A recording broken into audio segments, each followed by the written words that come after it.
Hello there, my name is Alec Mustafayev, and today I'm very happy to be interviewing a candidate for State Senate, Tiara Mack.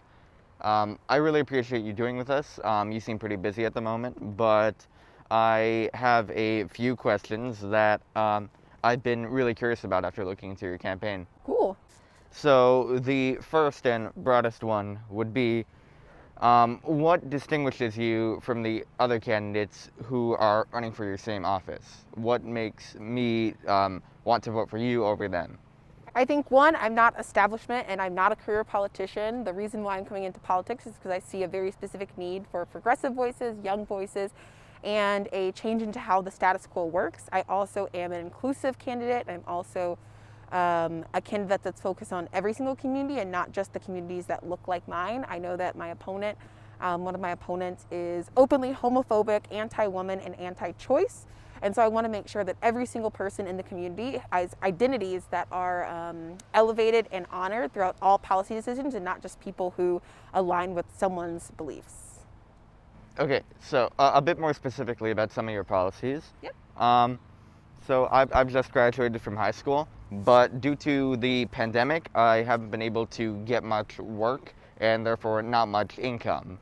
Yep. So at the moment, where I'm going to live and how I'm going to pay for that is very ambiguous. I'm wondering how I can, as a newly legal adult, take advantage of your public and affordable housing programs.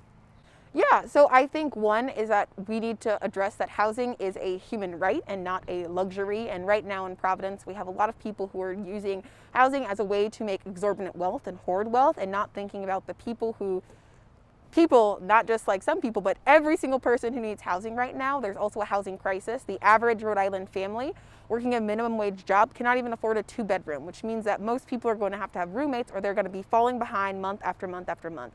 So if we put in rent caps and if we also make sure that there is affordable housing that's paid for by the state through not just bonds, there's more affordable housing for people and also more ways in which people can have access to safe, secure, and stable housing. Okay, another thing is, I'm currently actually putting off some health treatment. I have an ingrown toenail, but I can handle it, and the operation to get rid of it costs a few $100s. Mm-hmm. So I was wondering how your campaign's Medicare for All platform would entail me getting the treatment I need. Yeah, well, I think one of the other biggest things is like a lot of people forego medical care, whether it's because of finances, whether it's because they have to pay rent or groceries, etc. I don't think any medical health decision should be delayed due to inability to pay. There's plenty of money out there and there's plenty of resources out there for people to get the medical treatment timely that they need. And especially as someone who funds abortions, I know that that medical procedure and that medical care is very time sensitive and very important to people's livelihoods. And when people can't afford that, they often forego other things like paying rent, paying for groceries, and other life-saving medical treatments. I see.